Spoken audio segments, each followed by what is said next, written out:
jeunes, pour la culture de la non-violence, la citoyenneté et le développement. Pour mes frères, pour mes soeurs, pour mes potes, une émission des jeunes pour les jeunes, pour la culture de la non-violence, la citoyenneté et le développement. Pour mes frères, pour mes soeurs, pour mes potes, Barada pour des jeunes, Barada avec les jeunes, Barada couleur jeune, émission couleur jeune, Barada. Ce programme est de Search for Common Ground avec un appui financier de l'USAID. Amis jeunes, fidèles auditeurs, bienvenue dans ce premier numéro de la série de Barada produite en Guinée forestière. L'équipe de votre magazine aux couleurs jeunes s'est rendue à Lola, une des 7 préfectures de la région administrative de Nzérékoré. Cette ville, située à une quarantaine de kilomètres du chef-lieu de la région, a connu ces dernières années quelques événements qui ont menacé la paix et la quiétude sociale. Ces événements sont entre autres le soulèvement des jeunes contre une société minière opérant dans la zone pour leur non-emploi, la crise au sein du bureau fédéral du parti au pouvoir ainsi que le conflit lié à l'imama à la grande mosquée de Lola. À cela s'ajoute la division des 2 groupes de syndicats des transporteurs. Des conflits que certains jeunes de Lola tentent tant bien que mal de résoudre afin de promouvoir et de consolider la paix dans cette préfecture. Topak Bamou fait partie de ce groupe de jeunes acteurs de paix. Suivez son témoignage. Je réponds au nom de Bamou Topa. Je suis le coordinateur préfectoral du Forum des jeunes cadres de la forêt à Lola. En 2014, j'ai réussi à résoudre un conflit par la grâce de Dieu. Ce conflit en question, c'était un seul syndicat de taxi-moto qui était là, qu'on appelle le syndicat Nimba. Entre-temps, il y a un autre groupe qui est venu pour essayer de former un autre groupe de taxi-moto. Cela n'a pas plu au premier groupe puisqu'il y a un problème de concurrence. Les 2 présidents, quand ils se sont vus, antérieurement, il y avait un problème qui existait entre les 2. Donc ce problème qui existait entre les 2 a réputé mettant entre les 2 syndicats de taxi-moto. Donc de là, le conflit a commencé. Ce conflit, effectivement, a impacté la paix à Lola puisqu'il y avait des troubles sociaux au niveau de Lola. Une fois qu'un client faisait son apparition, il y a un groupe qui essayait vraiment de parler du mal à l'autre groupe et ça ne plaisait pas à l'autre groupe. Donc de là, il avait des injures, voire même des coups de pied, ainsi de suite. Et quand j'ai essayé vraiment d'identifier ce problème ici à Lola, qu'est-ce que j'ai fait au préalable? Je suis allé non seulement informer l'autorité communale à travers M. le maire à l'époque, et de là, je suis allé contacter personne par personne à travers les 2 présidents. Je les ai entretenus. Ça, c'était un premier pas. Le deuxième pas, c'était quoi? C'était de retrouver non seulement les 2 présidents et quelques-uns de leurs membres dans une salle où chacun de ces gens se voyait vraiment à l'aise. Donc eux et nous, on a essayé vraiment de voir ce qu'il y a lieu de faire vraiment au niveau de ces 2 groupes. Et moi, et la commune, et la police routière, on a essayé vraiment de résoudre ce problème. Et sur ça, on est tombé sur un terrain d'entente. Ce protocole d'accord a été signé devant l'agent de la police routière, aussi devant le préfet de Lola. Et on a terminé par vraiment une soirée dansante où vraiment tout est passé dans le bon sens. Aujourd'hui, franchement, il y a la collaboration. Fidèles auditeurs, que pensent les jeunes de Lola de l'apport de leurs camarades dans la promotion de la paix? Pour en parler, je reçois dans ce talk show Makagbe Sano et Keulen Sonomu, tous jeunes de Lola. Suivez. Sonomu et Sano, bienvenue dans ce talk show. Alors vous avez écouté ce témoignage de Topa. Dites-nous, quel regard portez-vous aujourd'hui sur l'apport de la jeunesse dans la promotion et la consolidation de la paix? Je commence par vous, Sano. Moi, le regard que moi je constate, je dirais aux jeunes de se donner la main pour que la paix revienne dans notre préfecture. Tant qu'il n'y a pas la paix, Lola ne peut pas progresser. Vous entendre, ça veut dire qu'il n'y a pas encore la paix dans cette ville. À présent, il n'y a pas de paix parce qu'il y a des haines. Sonomu, également, ta perception de l'implication des jeunes dans la résolution des conflits, dans la promotion et la consolidation de la paix ici à Lola? Moi, en ce qui concerne le problème de paix ici à Lola, je dirais aux jeunes de s'accepter. Parce qu'ici à Lola, on parle de paix, mais c'est le comportement. Tant qu'il n'y a pas un bon comportement, il n'y a pas de paix. Et on parle de paix, ça se situe au niveau de la jeunesse. Donc ici, actuellement, il n'y a pas une paix totale. Vous dites tous les deux qu'il n'y a pas de paix. Quels sont les événements récents qui ont menacé la paix dans cette localité? Ce qui a un peu troublé la paix, les jeunes se sont lancés beaucoup à la politique, à l'affaire des petits intérêts politiques. C'est ce qui a un peu déchiré notre situation de paix ici à Lola. Connais-tu d'autres activités, Sano, qui ont menacé, d'autres événements qui ont menacé la paix ici? Toujours, c'est sur le mouvement politique. Parce que les jeunes sont divisés. Il n'y a pas d'attente à Lola. Tant qu'il y a l'affaire de la politique à Lola, là, il n'y aura pas de paix. Au-delà de la politique, qu'est-ce qui a fait que les jeunes sont divisés, ce moment? Donc, ce que je dirais, il y a manque de paix ici à Lola, parce que l'autre est du clan Doré, l'autre est du clan Sonomou. Donc ça peut envoyer une différence de paix. Mais la paix, par exemple les élections communales qui vont venir, si nous sommes unis, on sort un, on rentre un, je crois qu'il y aura de la paix. On ne doit pas se fier aux petits intérêts. Donc c'est ça. Oui, Sano, toi tu disais que les gens ont des haines les uns vers les autres, surtout en milieu jeune. Qu'est-ce que cela peut avoir comme conséquence sur les différentes composantes de la collectivité de Lola? Ça, s'il y a la haine entre les jeunes, si moi mon intérêt vient, ça peut dépendre, là où il y a la haine, ça peut dépendre de l'autre là. Là, si on envoie mon nom pour le travail, pour le cadre de travail, mon ami l'a peut dire que vraiment si c'est celle-là, on n'a qu'à la laisser parce qu'elle ne se comporte pas bien. Ça peut me retarder aussi, je ne peux pas progresser. Sonomou, est-ce que ce sont tous les jeunes de Lola qui sont divisés ou bien il y a certains éléments qui cherchent quand même à rapprocher les uns et les autres? Bon, je peux dire qu'il y a deux divergences. Il y a des jeunes aussi qui cherchent à se relier.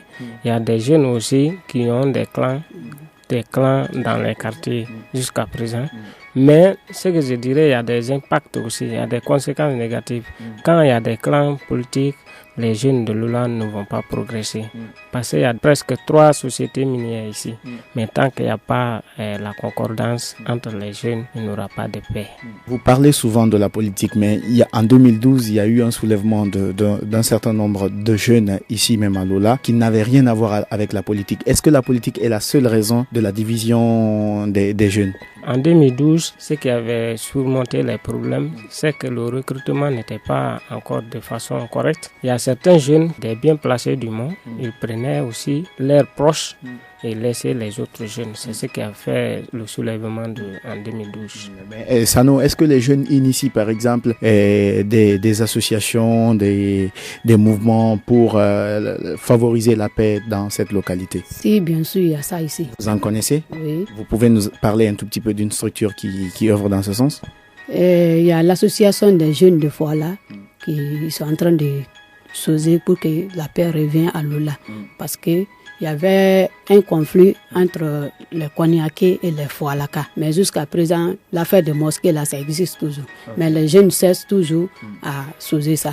Est-ce qu'ils ont pu apporter déjà un changement de comportement dans ce conflit-là? Oui, parce qu'on a commencé à se saluer. Il y a les gens qui se fréquentent maintenant, alors qu'avant, il n'y avait pas ça. Sonomou, est-ce que les autorités accompagnent ces types d'initiatives à milieu jeune? Oui, souvent, elles nous accompagnent. Les autorités ne peuvent pas rester en marge. Surtout, il y a une association ici encore du nom de Agelo qui prend son effort pour que les jeunes aient ensemble chaque jour. Quel appel avez-vous aujourd'hui à lancer et aux autorités et à la jeunesse pour que la paix règne ici à Lola? Tout ce que je dois dire à la population de Lola, surtout particulièrement à la jeunesse, d'œuvrer toujours ensemble, de participer à des événements commun, de faire tout en telle sorte qu'on respecte nos parents. Parce que s'il y a un problème, c'est nos parents qui doivent nous juger. C'est les parents qui ont l'expérience.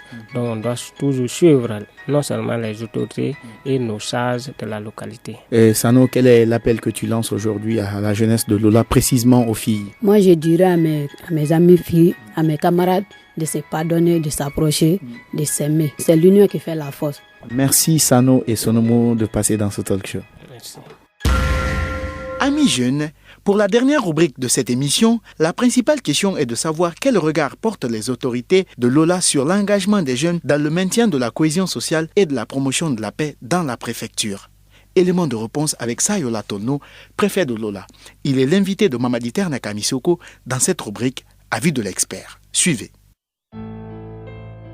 Monsieur le préfet, merci de nous avoir reçus chez vous. Merci aussi d'avoir voulu m'interviewer. Quel regard vous portez aujourd'hui sur l'apport des jeunes dans le cadre de la consolidation de la paix à Lola? Lola est une préfecture qui connaît quelquefois des troubles, mais nous parvenons à contrer ces troubles et à faire maintenir la paix grâce à l'appui des jeunes et des femmes. quelquefois des petits groupes de jeunes qui sont déjà habitués à perturber cette paix, mais à chaque fois qu'ils se sont levés, nous avons réussi avec l'apport des autres jeunes à les maîtriser et à faire rétablir la paix et la quiétude sociale. Cet apport est énorme et je l'apprécie à sa juste valeur. En tant qu'autorité, que faites-vous aujourd'hui pour ramener ces réticents à la raison aujourd'hui? Notre première arme pour ramener ces jeunes à la paix, c'est d'abord la sensibilisation. Nous les sensibilisons et nous faisons aussi intervenir leurs camarades jeunes de manière à ce que souvent nous parvenons à les maîtriser et à les faire comprendre que la paix est précieuse pour tout le monde. Monsieur le préfet, si on vous demandait quelles sont vos grandes réussites aujourd'hui auprès des jeunes de Lola? Bon,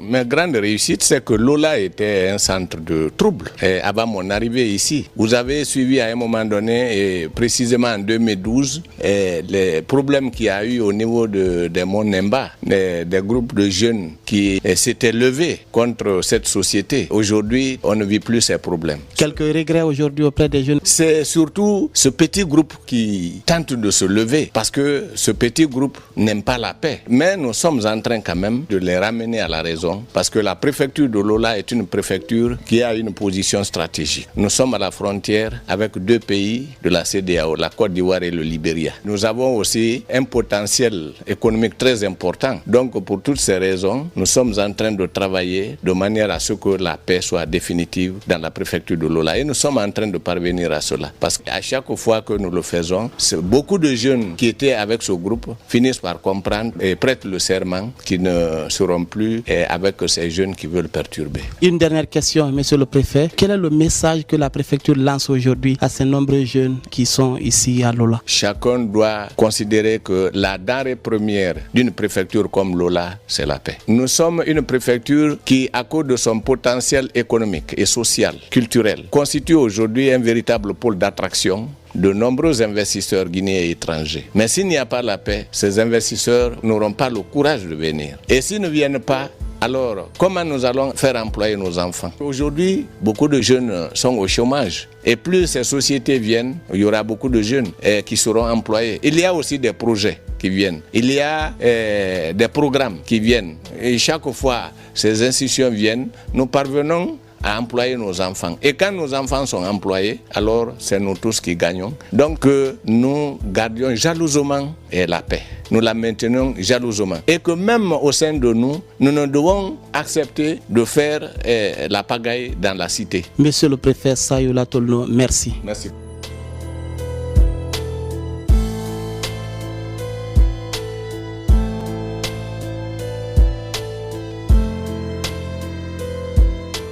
Amis jeunes, voilà comment ce numéro de Barada réalisé à Lola prend fin. Comme l'a dit la plupart de nos intervenants dans cette émission, la paix n'a pas de prix. Pour mieux profiter des ressources de la ville de Lola, il est temps que chaque jeune agisse en faveur de la quiétude sociale. On dit souvent que l'argent n'aime pas le bruit. Alors pour que les sociétés et entreprises continuent à s'implanter dans cette préfecture et embauchent les jeunes, faisons en sorte que la paix y règne. Amis jeunes de Lola, acceptons nos différences et agissons sur nos points communs pour que cette localité soit stable et que les jeunes aient de l'emploi pour sortir la ville de l'ornière. Chers amis, vous qui écoutez cette émission, à votre avis, que peuvent faire les jeunes de Lola en plus des efforts déjà consentis pour éviter à leur ville des crises en répétition? Répondez à cette question aux différents numéros que vous entendrez à la fin de cette émission. Merci et à la semaine prochaine pour une autre émission de Barada dans la région administrative de Nzérékoré. Au revoir. Vous voulez réagir à cette émission? Envoyez-nous un SMS au 622 31 39 81. Vous pouvez également nous envoyer un mail sur guinea@sfcg.org ou nous suivre sur notre adresse Facebook Chef Common Ground Guinée.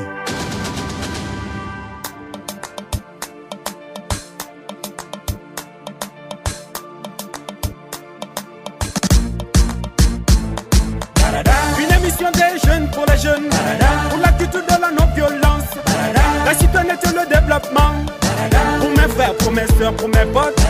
Une émission des jeunes pour les jeunes, pour la culture de la non-violence, la citoyenneté et le développement, pour mes frères, pour mes soeurs, pour mes potes. Barada pour des jeunes, Barada avec les jeunes, Barada couleur jeune, émission couleur jeune, Barada. Ce programme est de Search for Common Ground avec un appui financier de l'USAID.